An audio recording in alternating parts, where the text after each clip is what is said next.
This is And Now You Know, and in studio are some of the most magnificent mavens in the world. Hi, folks. Marlow Hooper, law clerk, semi-professional Netflix binge watcher.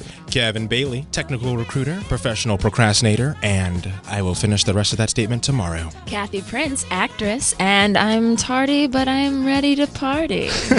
And very nice. And I'm Austin Krause, voice actor, African-American haberdasher, and your host. And Now You Know is a show that talks about the things that are important to who else but it had to be you. Today, we're talking about time. How do you measure a year in life? In daylights, in sunsets? You see where I'm going with this. We all know that life is short, but our days of carefree youth are even shorter. So why? Why would we waste the best years of our lives hung up on the things that hold us back? From fake friends to family failures, from bad jobs to bad relationships, we will tell you what you need to know to break free and live a better life. All that and much, much more coming up on And Now You Know.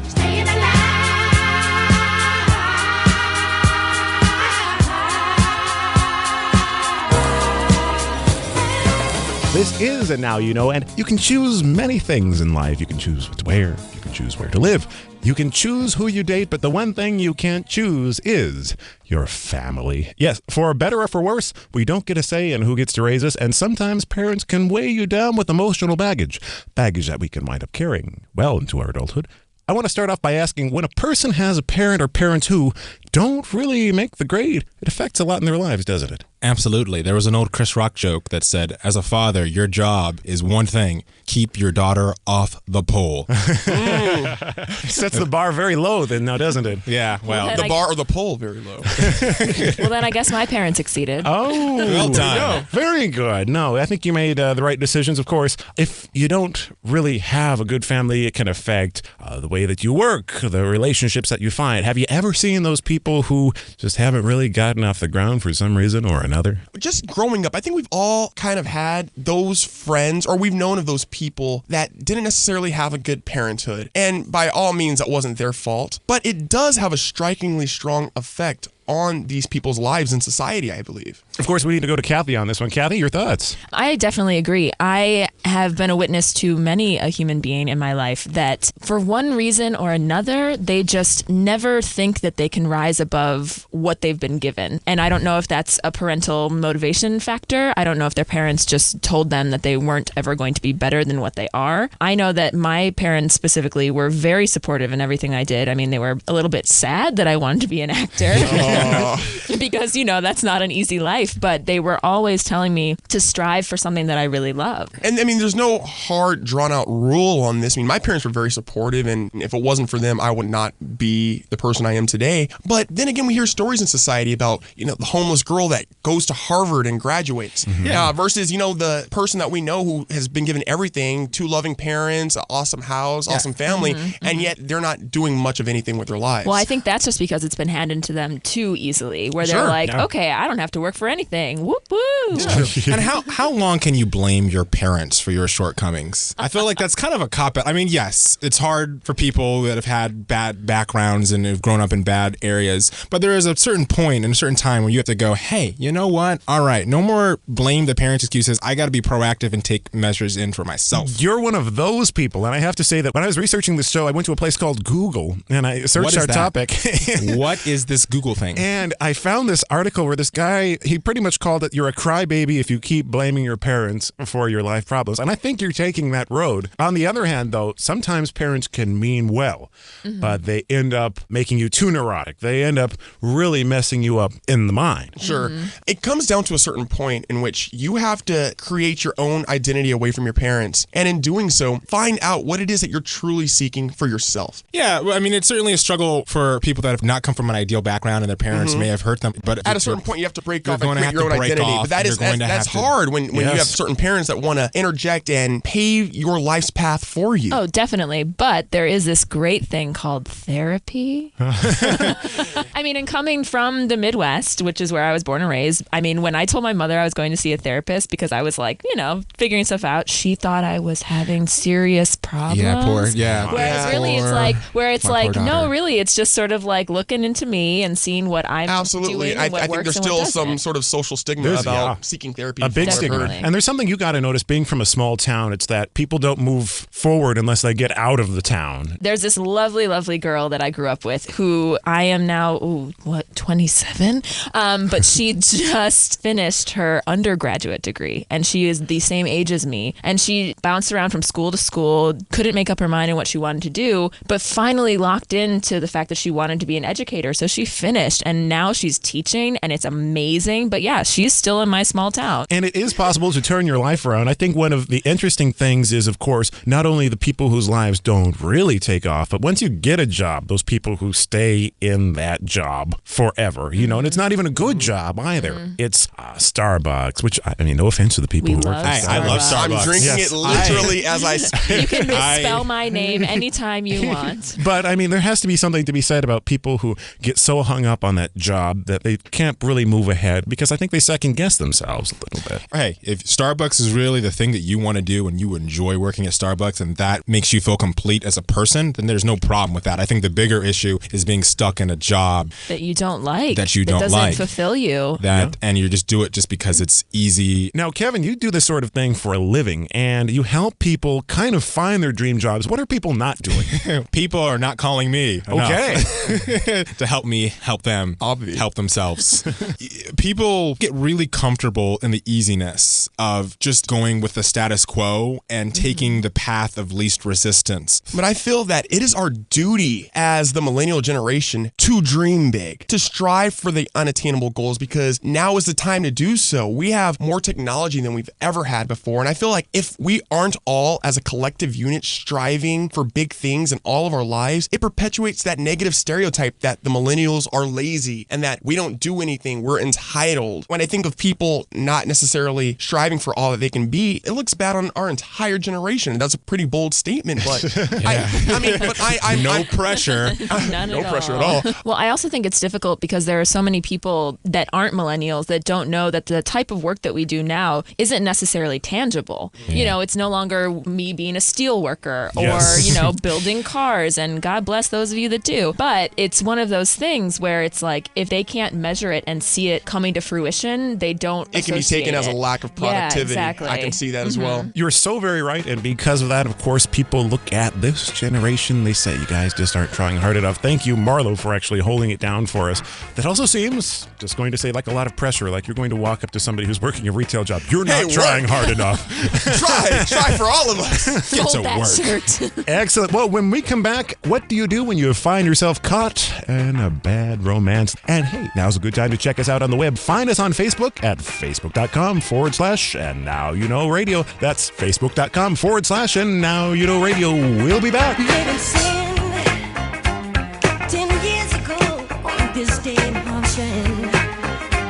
I promised I would never ever be with you. This is a Now You Know, and relationships. When they're good, but when they're not, they're more like relationships.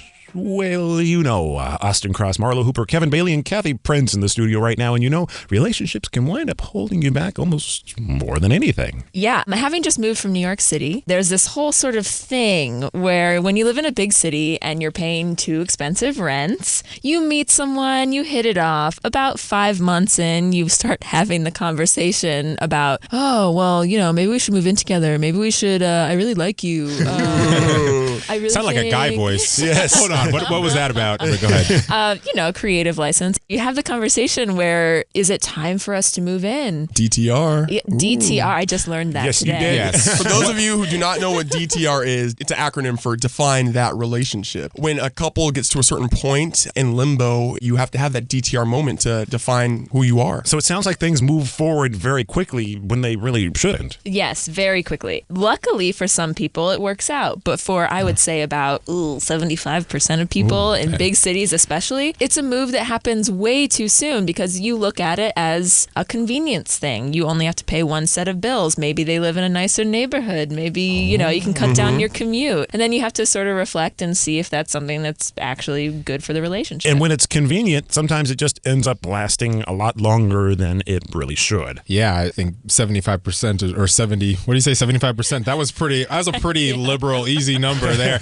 I would say living with somebody is really difficult. And in the beginning, of course, when you're first starting out and you're in love and everything's fine, and then you're, of course, exciting, everything's easy. But then after, 10 months come in and you're realizing, wow, we're two different people with two different ideas, there can be a lot of contrast. But also you have to, I guess you can say, balance the factors in this sense. You have to, first of all, analyze your relationship. After that, you have to balance that against the convenience factors, such as paying one combined rent. That should not be your only. It should not be your only. Like, well, we're gonna move in because we can pay the bills. I mean, we hate each other. For maybe the first time in this entire podcast, this will be easy. I actually agree with Kevin. You cannot do that. Wow. You cannot do that because it creates this unnecessary pressure on that relationship, and it can turn what would be a distinguished and good relationship into a sour one rather quickly. And I can't say that it's good because it's more of an economic decision than an emotional one. Yes. However, I will take the opposite standpoint where I didn't move in with my husband until a year in our relationship. So at least we had set some ground Taking rules. it slow. It's quote unquote slow.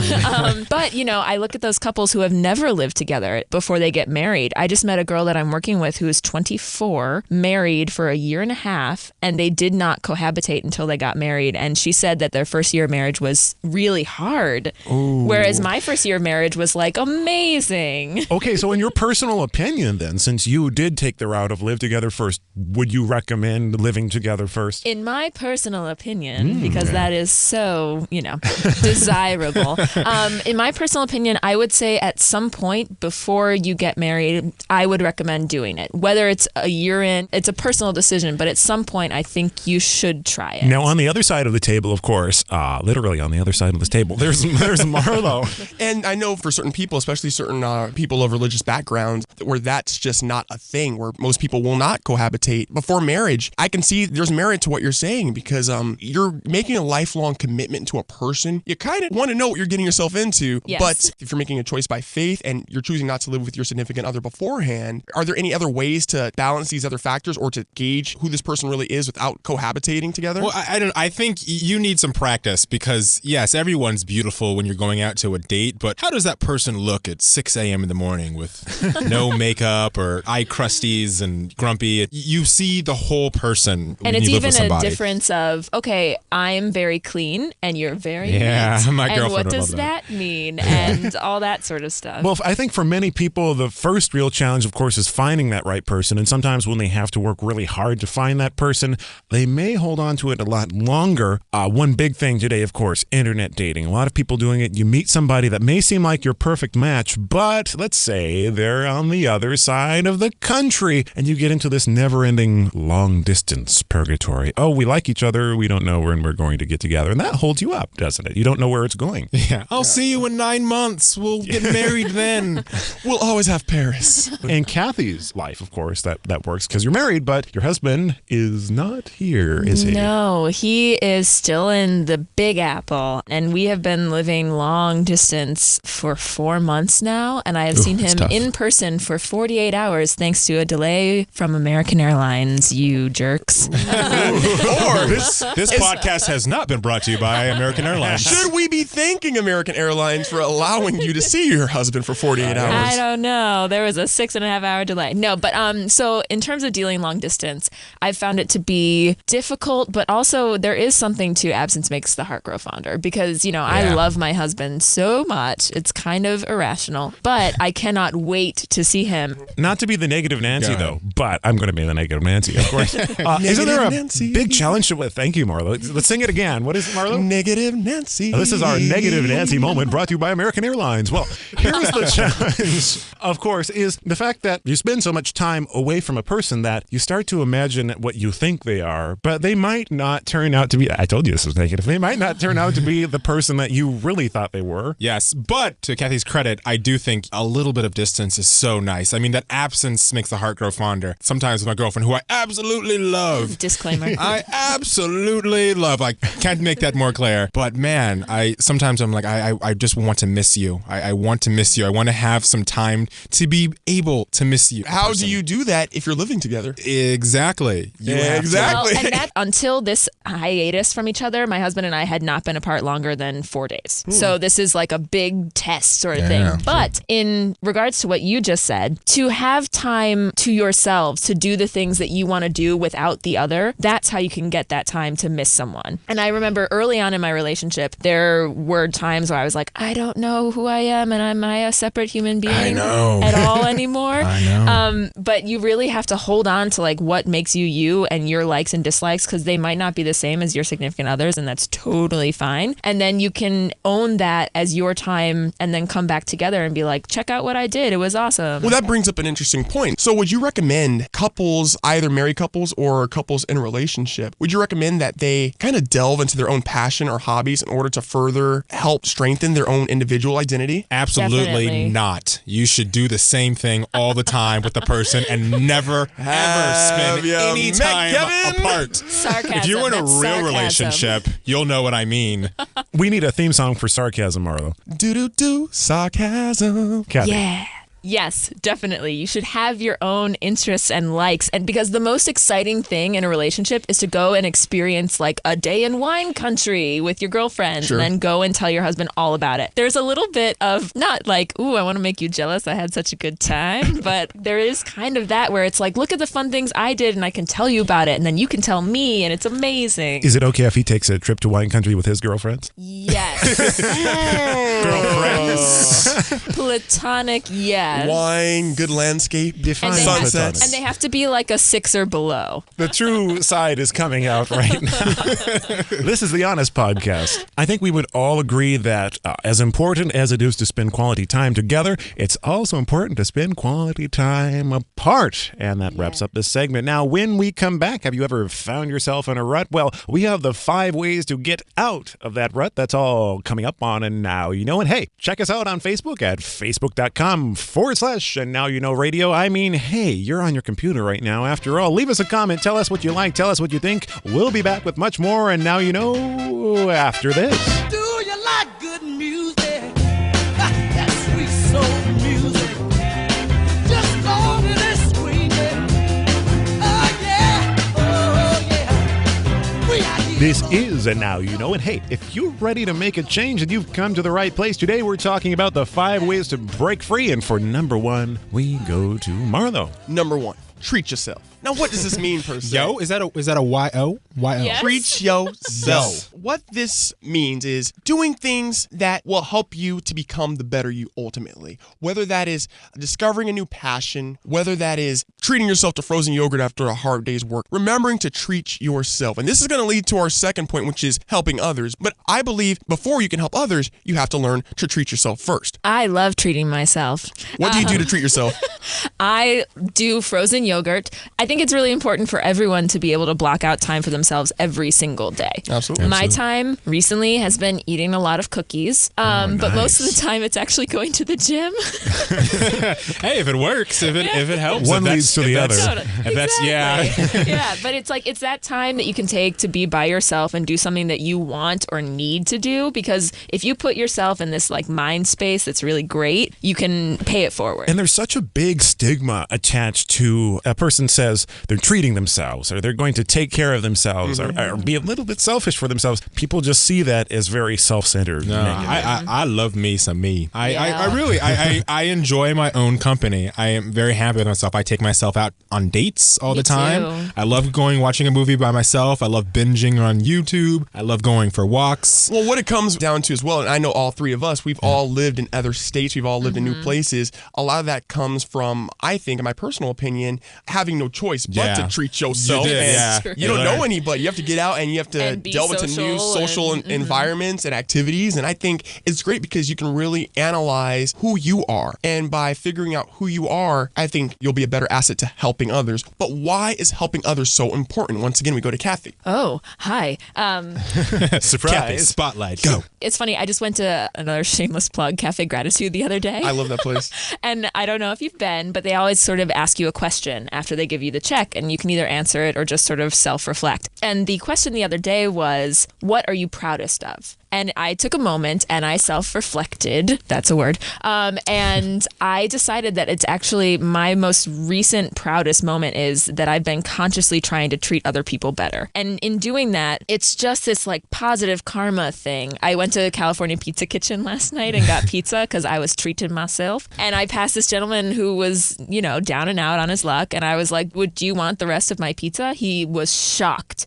I'm like, well, I don't need it. Please take it. It's still warm. He was ecstatic. And it's like, it's that tiny little thing that like that pizza's going to sit in my freezer and make me feel bad about myself. And you know what? You bring up a very good point too, because when I say help others, it's not necessarily about helping others with materialistic objects. Just what you said earlier, how you're trying to purposely treat people better. I think that will make society a much grander place. There was this adorable old woman who lived in my neighborhood in New York City, and she was in a wheelchair. And I remember there was this deluge of water one night, and she was having trouble getting around, and I took her where she needed to go. I was like, I have a spare 10 minutes. Of course I will help you. It really goes a long way. Granted, that 10 minutes wasn't really nothing to you, but you don't know how that would have affected that lady's life or her day and ultimately the rest of her life. And that's just been something I've been actively trying to do, just because it's like, you know, in the grand scheme of things, my life is pretty good, you know. I'm living across the country from my husband. That sucks, but first world, right? First world. Yeah, not exactly.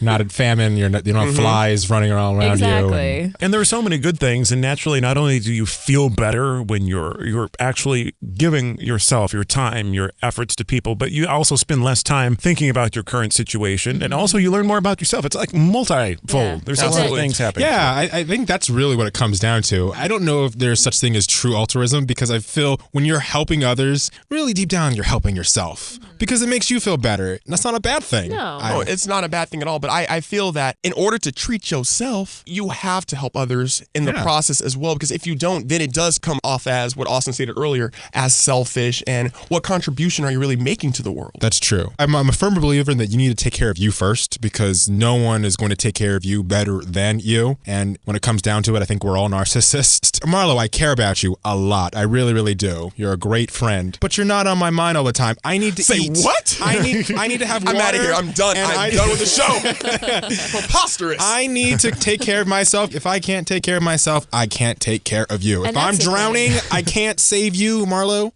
That's a rough topic for me because I nearly drowned this week, but that's a story.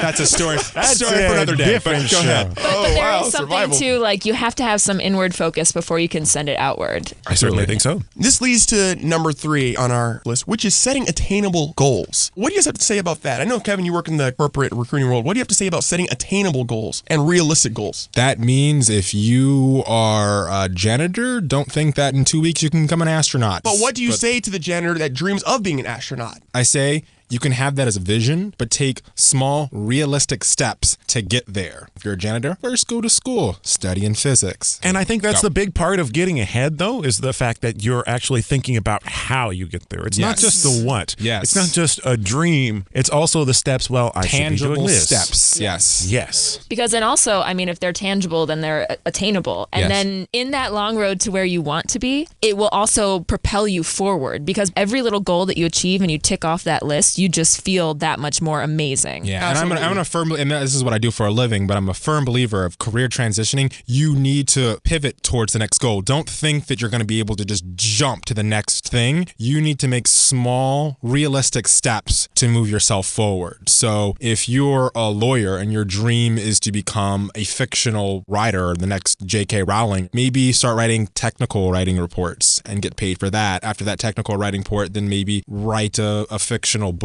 But the point I'm trying to say is make sure that you're not trying to push too far too fast. Think of small steps that you can do right now to help you move forward to your goal. And there's definitely an analogy that goes with it. I'm sure we've heard it all of our lives pretty much. And it's a story about the butterfly that's coming out of the cocoon. And then there's somebody who would help the butterfly out of the cocoon, right? And the butterfly couldn't fly because it wasn't strong enough to fly. It didn't earn that energy trying to get out of the cocoon that it needs to move forward with its life. So I think there's definitely something to be said about working, about really working hard hard at something so that when you do get to that next level, if you get to that next level, you're really prepared for it. It's true, and not just about working hard, but by working smart. Because there's a Yes. lot of people that will work really, really hard, but if you're not working hard And to the things that, and intelligently. intelligently to actually help propel you forward, you might as well not be working at all. burnout, It's a a very burnout. high I burnout. believe we Exactly. as humans, we are proactive creatures by nature. When we stop moving forward, when we stop being productive with our lives, we die. And it might not be a physical death, but it could be your passions dying. It could be your work ethic dying. So I believe that we always must be, as you stated earlier, propelling ourselves forward to the next step. Whatever that step may be is different for each of us. But I believe by setting these attainable goals, let's say if you want to work for a certain corporation, by first getting any job within that corporation, that's an attainable goal. Saying I'm going to be the CEO of this corporation Very next true. year isn't as realistic. I'm all about the foot in the door. And I'm a big fan of putting yourself into a place where you can actually talk to the people that will help propel you forward. So if you can get even as a small entry level job, if it's possible, into an environment that you want to excel in and maybe you do want to become the CEO, start with that first layer and move your way up. Which brings us to topic number 4, which is smile more. I know as that was a nice smile. Thank he gave you. me, I just Devin. smiled at him so he knew that I was Let the taking record his, reflect. I was taking Kevin smiled at me. his advice very seriously with a serious smile. Just being able to smile more in your current state. We as millennials, we're not necessarily where we want to be. Some of our friends are, but that doesn't go for everybody. So while we are on this road, just learning to smile more and being content, I'd say, is just a better life set to have. So when you're saying smile, are you actually like the physical trait of smiling or the idea a little bit of both. smiling? A little bit of both. I read a case study a while ago that said just by smiling, it's scientifically proven to actually release certain chemicals in your mind to make you happier. And along with that, smiling is just a real value to having a positive outlook on things. Even if things aren't good, realizing that it's early in the game, that there is a lot more left. We'll give Cathy the final word on this one. I probably smile too much. No such thing. She has a very serious look on her face right now, by the Very, way. very serious. No, but I remember when my mother got, my mother's a medical technologist, and I think she's seen 3 hospitals close now. So she was thrust back into the unemployment market 3 separate times. And part of her training was actually to learn to smile while talking on the phone with people, because it comes across at such a different level. It's very simple. I mean, I work a job and I meet people and I talk to them and I'm friendly and they're nice back and there are things starting to happen. And that's the thing. If you smile, it makes other people happy. You're passing something along. And Marlow, you have your last one. Which takes us to the final point, which is loving the journey. At my college, the president of my university stated, it's not just about the destination, it's about loving the journey. And it took me 5 years or so to really allow that to sink in and realize what she meant. And there's a quote by John Lennon which states, "Life is what happens when you're busy making other plans." I love that. And it just comes to show you that we have to enjoy this now. And that's something that I need to take into consideration for my own life. We have to learn to enjoy the now. We can't wait until we have the perfect significant other to start living. We can't wait until we have the dream job to start living. We must enjoy the journey. I'm sorry, what'd you say? I was too busy planning something. Living for now is a big thing. When we come back, we put the cherry on top. We finish it up, and we each get our final word. That's all coming up on And Now You Know. And hey, check us out on Facebook, facebook.com/ And Now You Know Radio. I'm going to keep plugging this all day long, facebook.com/ And Now You Know Radio. We'll be back after this. Listen, baby, ain't no mountain high, ain't no valley low, ain't no river wide enough, baby. And we're back with more. And Now You Know. We've been talking about how to make the most of your youth and how to not waste it, how to get out of that rut. And now it's time for our final word. And we start today, of course, with our wonderful guest, Chatty Cathy. I am chatty. I would say just the most important thing to remember is to dream big, but also to remember that you can start every day over at any point that you choose. So if you're having a bad day, you can make a conscious decision to say, this is going to go better from here on out. And then you smile and then you keep going. That is awesome. For me, I would just like to reiterate the 5 steps to getting out of a rut, which are number 1, treat yourself. Number 2, helping others, aka treat others. Number 3, setting attainable goals. 4, remembering to smile more. And number 5, loving the journey. By remembering these 5 points, I believe that not only will you help yourself to live a better and more fruitful life, you'll help others along the way, ultimately making your life more fulfilling. As 20-somethings, we were grown up to believe in the ideas of happily ever after and having visions and dreaming. And I think that's really important, but I think it's also important not to keep your head in the clouds all the time, but to come back down to earth and take tangible steps to realistically improve your situation. If you're not where you want to be, make sure that you are always working on the right things and prioritizing the things that are most important to you. You know, there's such a value to being young, and there is a phrase, I believe it's an adage, it says that youth is wasted on the young, because often by the time people reach their 40s and 50s and 60s, they look back at what they did, at what they believed, who they hung out with, and they really realize that so much of it was a waste. So much of it went to nothing. They spent so much time loving people who didn't love them back as much. They spent so much time working at jobs that didn't appreciate them. And they look at us and they say, oh my gosh, if I could only do it over again, I would do this differently. I would do that differently. So there's such a value to not only speaking to older people. I would highly recommend listening to them, their stories, but also just really realizing what a gift the present is now, what a present the present is now. And once you do that, you will be on the right path to finding your happiness. This has been And Now You Know. Cathy Prince. Kevin Bailey. Marlow Hooper. And I'm Austin Cross. Check us out on Facebook. Thank you so much for joining us.